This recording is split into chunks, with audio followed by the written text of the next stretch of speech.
Dear beautiful people, I want to start a new YouTube series. And the series will be about coming into mastery. Many human beings are now starting to flirt with spirituality. But this video is not for those who flirt with spirituality. The video series that I will create is not for those who are hesitant.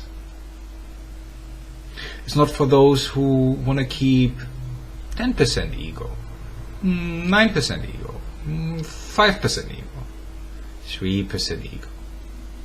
It's not for those who want to play spirituality, but it is for those who sincerely, with full intent, choose self-realization.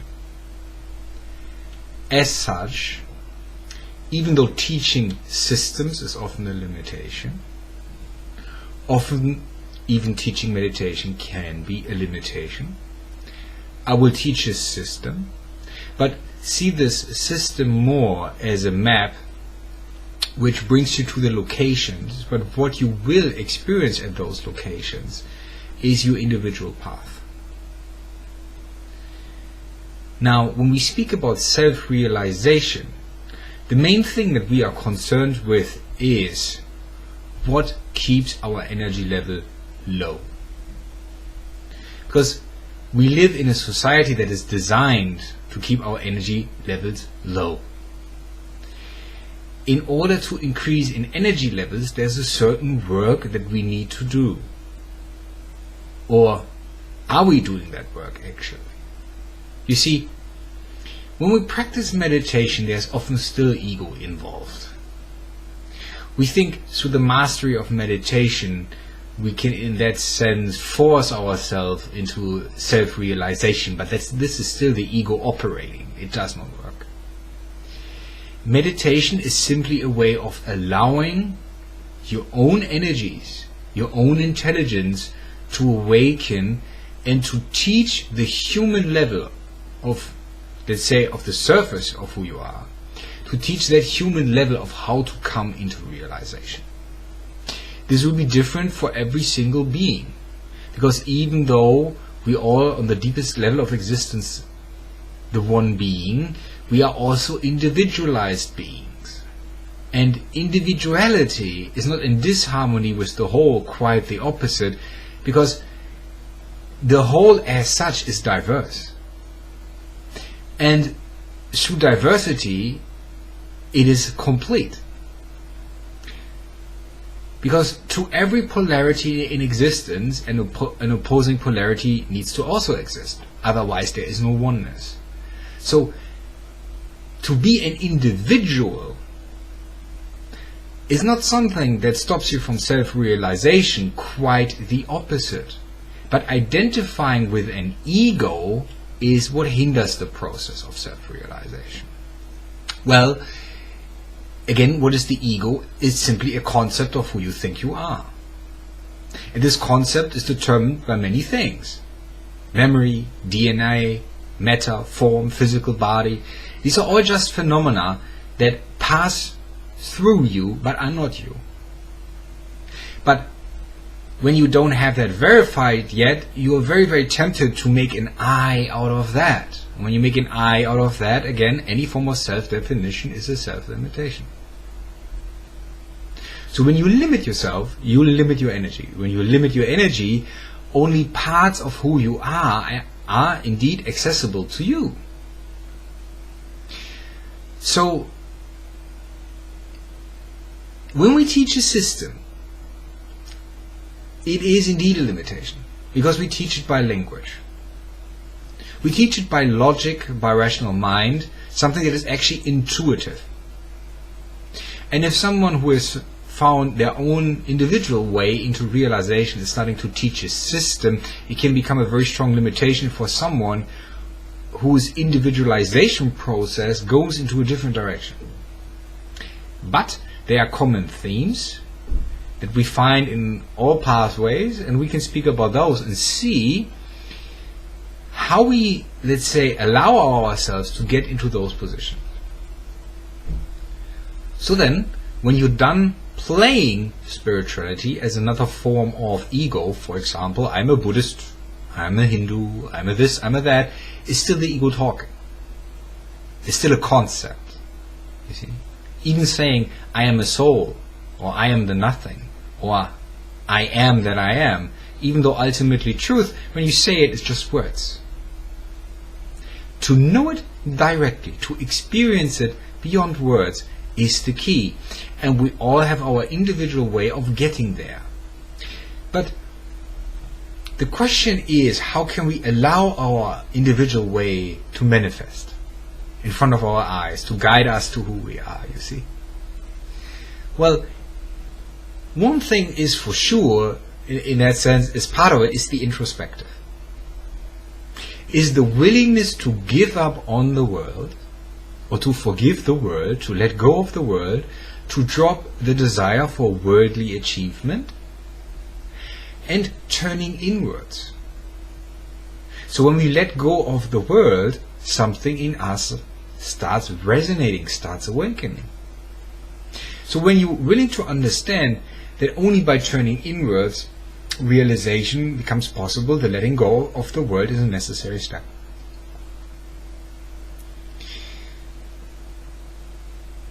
So letting go of the world also means letting go of the I or the ego. Because what you perceive as yourself is defined by worldly terms. That means through jobs, through families, relationships to your partner and so on. Yeah? You define yourself, for example, as a husband or as a wife or as a father or as a daughter, as a son, as a doctor, as a lawyer, and so on and so on. These are all just concepts. This is the own matrix that you create and that you confuse for yourself.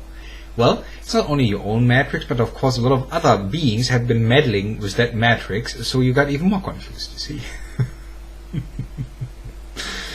So then, coming into mastery will be a detailed series where we go through the process as such, or let's say I will share the stepping stones that I experienced, or the crossroads that I've met during this process of realization. I will share with you how it came to pass, what we can do to increase our frequency.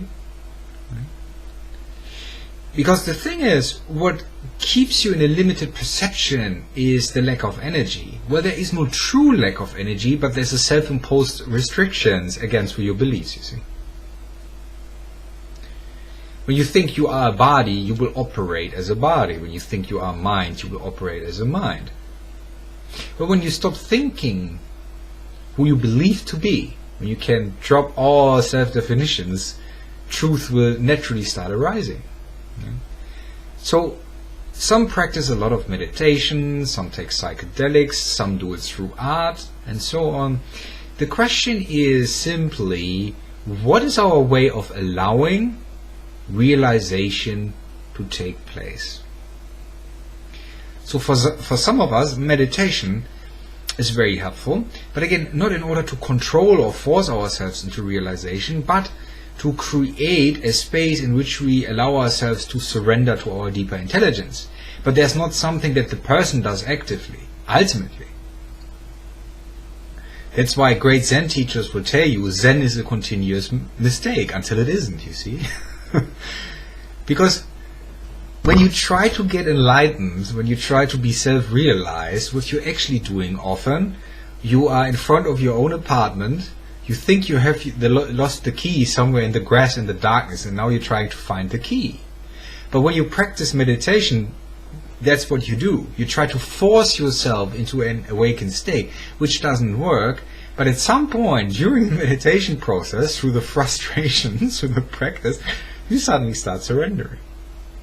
And then you find out you have never left your apartment. Just you were under the hallucination that you did leave your apartment. And this is something that is so difficult to put into words. But to allow and to forgive is a great key. Every time you forgive a circumstance, you stop vibrating at the energy frequency of that circumstance. So when you let go, you increase in energy. So our practice is letting go and allowing. That we then, let's say, make a distinction what episode of the path we are on. Right? These are observations that you make in retrospective.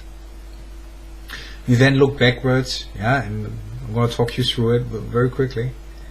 So you might look backwards and see, wow, there was this one moment where I gave up on happiness. Happiness through worldly circumstance. I gave up on that. And when I gave up on that, suddenly there was peace and there was joy. And the person disappeared. There was no psyche. There was no identification with the body. And there was no time. That's an ego-death experience. This is how it starts for many.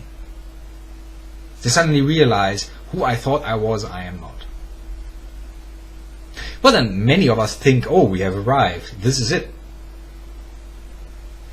But you might stay in this egoless phase for a few weeks, maybe for a month, maybe half a year. But then suddenly, you start naturally drifting into the state of allowing. So you sit somewhere on a park bench and suddenly you start downloading things. You know stuff that the person couldn't know. Right? The person never learned. You remember certain forms of yoga or meditations or art or ancient knowledge, and suddenly comes to you. You start writing it down. You start painting it. You have no idea why that happens, because it comes from your soul. Once there's an ego-death experience, you become aware of a soul link.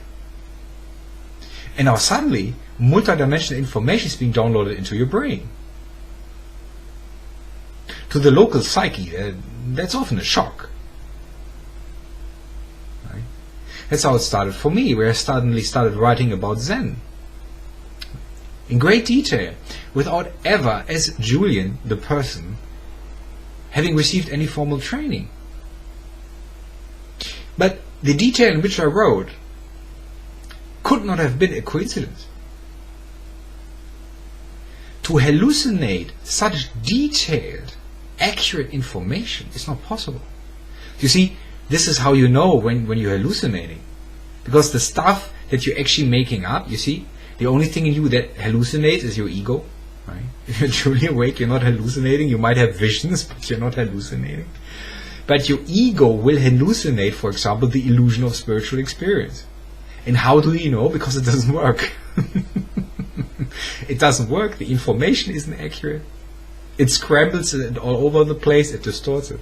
But when you suddenly start downloading very, very accurate information, you have your direct experience of, oh, I have memory or knowledge that is not stored in the brain. That's a shocker. Kicks you right out of the idea of I'm a body.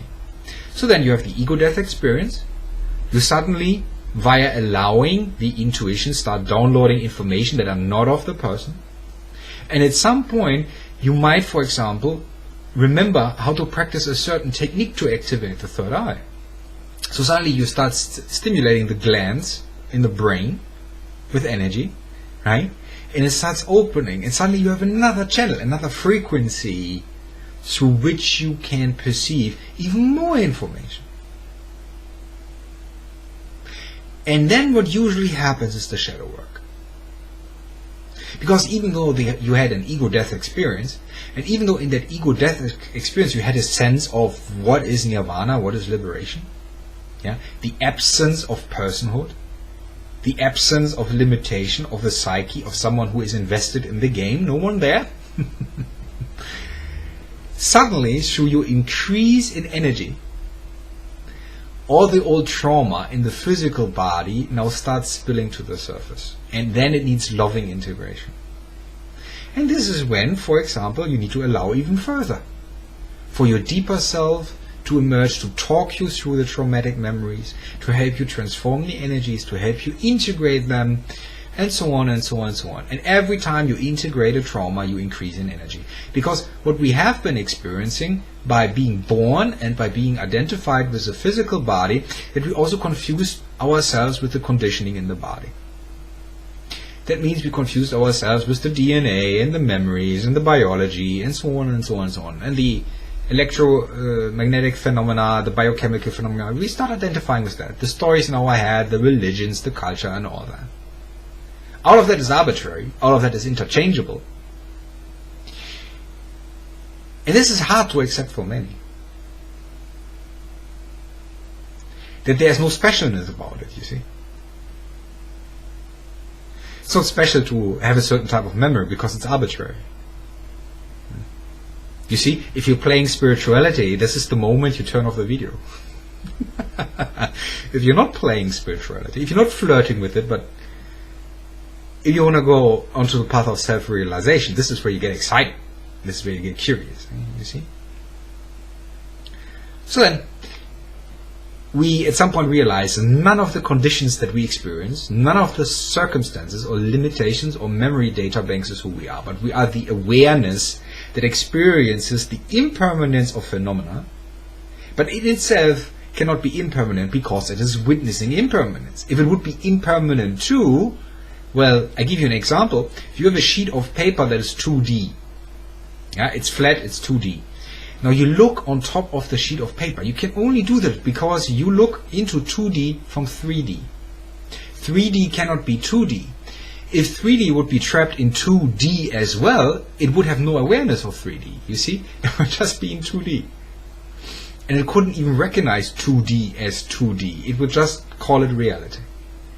So when you realize, well, I am awareness, suddenly a higher dimensional intelligence in you creates a disidentification process with circumstance, with memory, with DNA and so forth, and trauma and so on. So that, again, if I might repeat myself, well, it's a very detailed process, and I want to be as diligent as I can be. So again, ego-death experience, awakening of intuition, we start downloading information that is not of the person but of soul intelligence. Can be past life memory, yeah. So we start downloading that.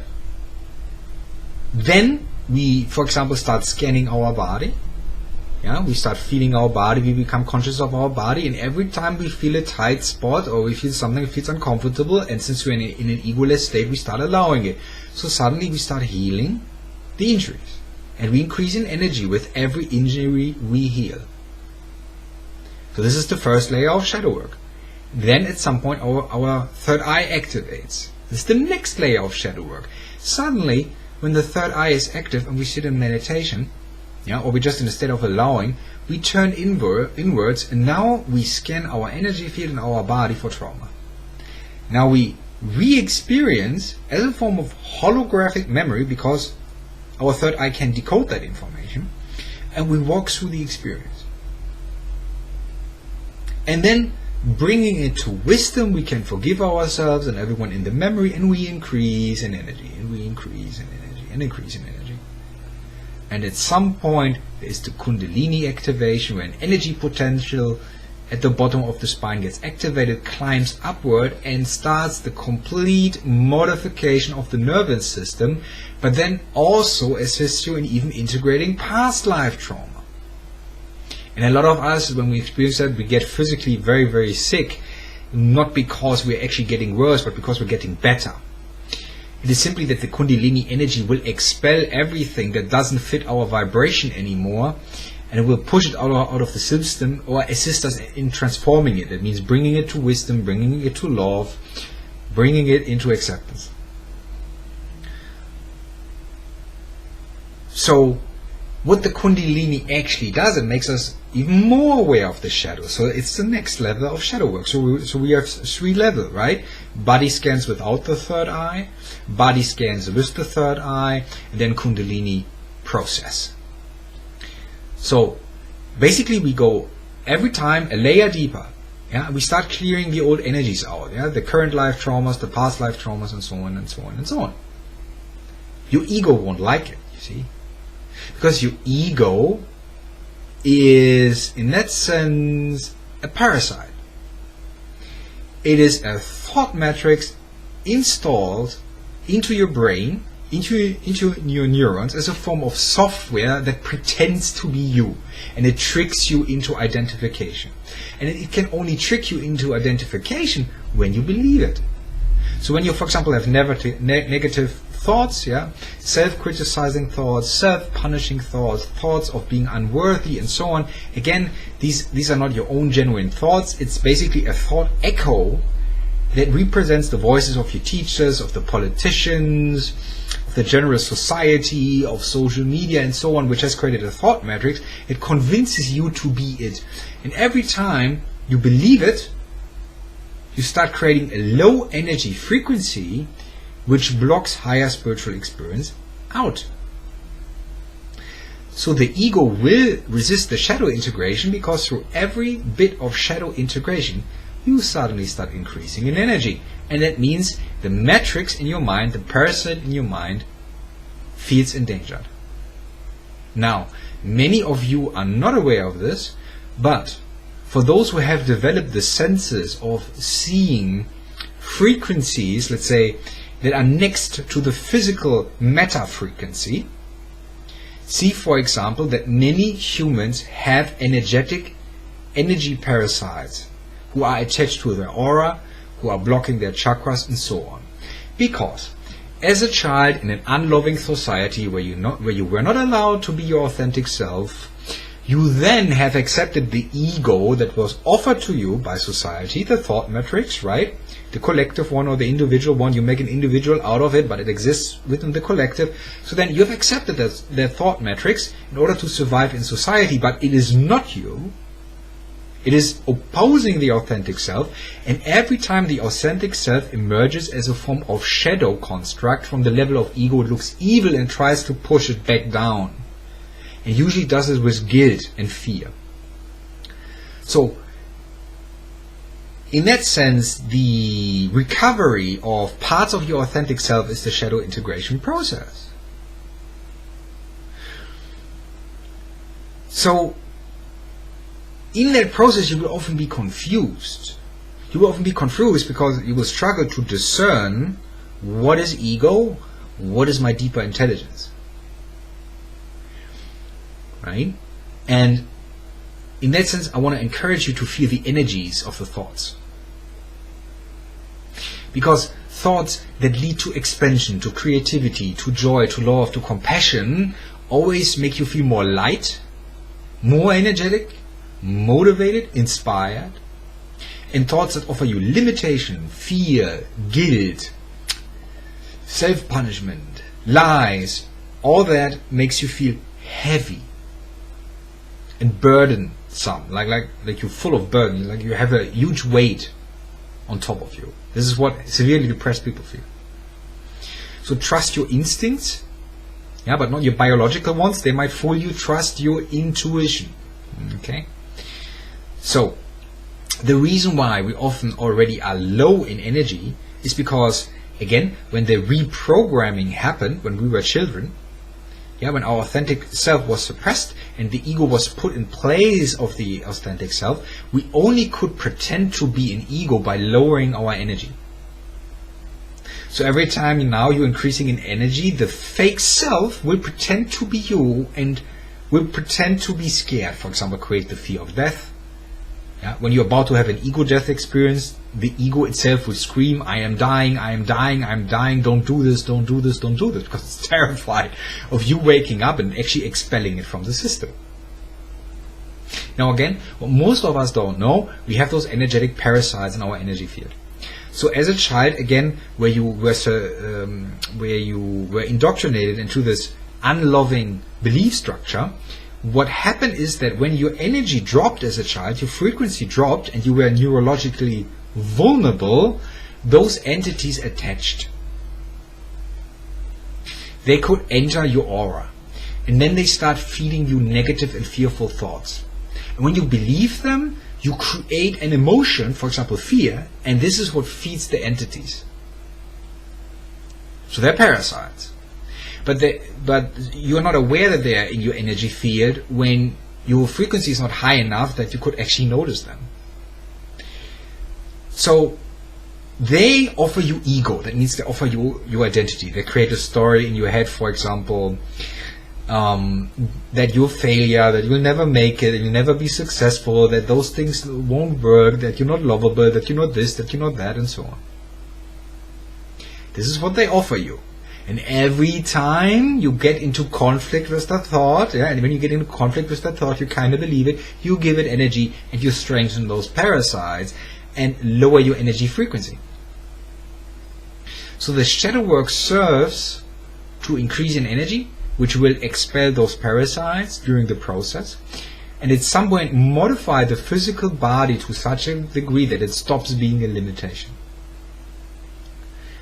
That you stop being limited to the 5 senses, that other senses develop, that your antenna, which is the spine, and the chakras, which are energy vortexes, portals, and also, let's say, a bandwidth of information, intelligence, and frequency, will start opening up. And with every opening of an energy center, with every trauma that you lovingly integrate, you increase in energy, and closer and closer and closer you come to self-realization, which has been labeled as enlightenment. But the enlightenment is nothing the person brings about. Again, we meditate, we allow, we drop all our biases towards what's going on, all our thoughts and judgments, we let that go, and at some point we understand all the negativity that is happening in the mind isn't even our thoughts. Either they are programs from our childhood, or from society, or they're often even negative entities that are attached to us and are feeding us those thoughts. So when I stop reacting, I stop feeding them. When I stop feeding them, they start starving, and at some point they will be expelled from the system. Yeah. So again, if this is a little bit too much for you, right, then again, are you playing spirituality, or are you seeking self-realization? The reason nowadays the word self-realization is often used instead of ascension or enlightenment is because realization means you realize something that is already there. You realize something that you already are. You don't have to do anything for it. You see, you don't have to become a better person. You don't have to become more attractive. You don't have to become more successful. You don't have to have more friends. You don't have to be rich. None of that needs to be done. You see, that's the ego belief which holds you back. Instead, self-realization means you simply realize who you already are, and the only thing in the spiritual process that you actually do is dropping the illusion. You're not adding something to yourself. You're not adding knowledge. You're not adding insight. You're not getting so much smarter. No. What you're doing is you realize that you're already smart. You realize that you already have the knowledge. But it will come to you at first, not through words or language, but through intuition and visions and images and so on. At some point, when the frequency is high enough, there is the potential to develop telepathic ability, and at some point even hearing voices, for example, of friends and teachers and so on. But every radio channel can receive any type of channel. So, you need to be in an egoless state. That means to be able to discern what's the influence that you currently receive. Because once you start increasing in energy, how it looks from other lower dimensions next to Earth is a little bit like this. Most humans have a low energy frequency because they're not on the path of realization yet. So you see a mass of people, just as an idea, who look kind of gray because the energy is low. But now someone starts waking up. They have an ego death experience, the Kundalini activates, their third eye is open, and suddenly they start lighting up like a lighthouse in the darkness. And suddenly a lot of entities get very interested in you. And there will be loving ones and wise ones and helpful ones, but also the not so benevolent ones. And they will offer you ego. They will offer you fear. They will offer you paranoia. And when you take it, this is what we call psychosis or schizophrenia. Alright? So we need to have a certain practice of detachment, of disidentification. So when those energetic phenomena don't happen, we don't fall into any egoic state. So what I'm talking to you right now, in what you might perceive as great detail, you see it's not detail at all. This is a process that might take 3, 4, 5, 6 years. And what I'm saying right now is basically just a sketch. It's like I'm like a 6-year-old trying to draw you a treasure map. Because language is such a limitation. I openly admit it. I can't talk you into enlightenment, and I won't do it. Alright? But what I can offer you is certain methods and insights, and maybe find certain signposts along the way. But the main thing is really to start trusting yourself and to realize that those negative voices in your head are not you. That's the first thing. That's tremendous. If you get that, let's say, if you can make a mental note about that, any negativity that I ever experience is not me, then you get it.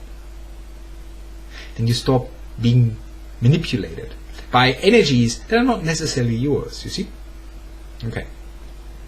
So in the integration process, we start coming to wisdom. And the main thing that we let go of is guilt. Because many of us felt very, very guilty. Why? Because we have an intrinsic knowledge who we truly are. And who we truly are is loving.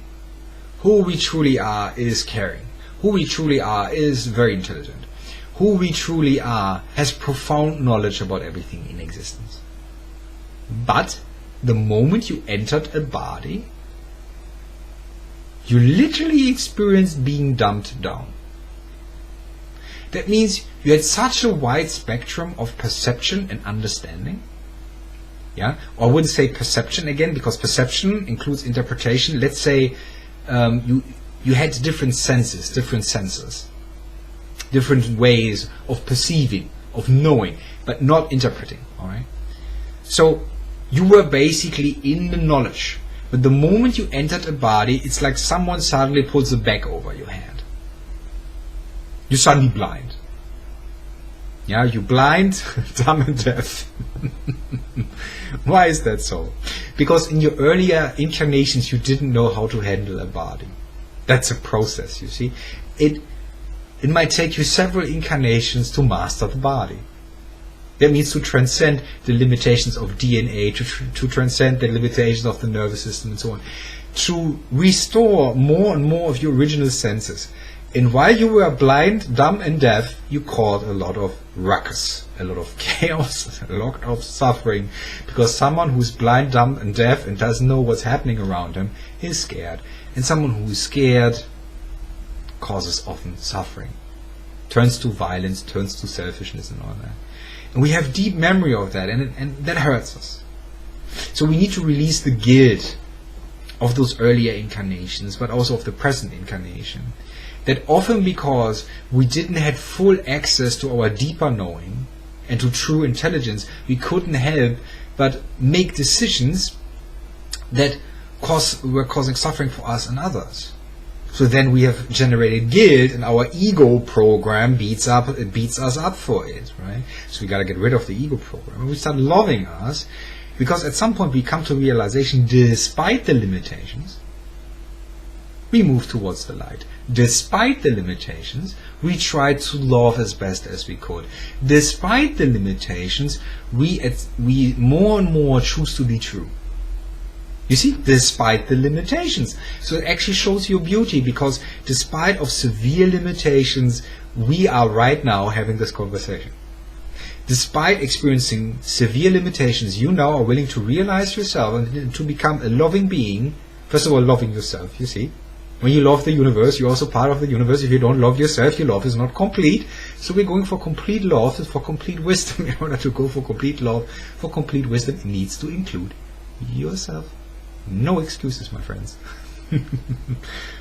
So then, you're right now, if you're still listening, you're listening because you deep down know who you are, and you want to realize that, but not by leaving the body initially, but what you want to realize that while having a body.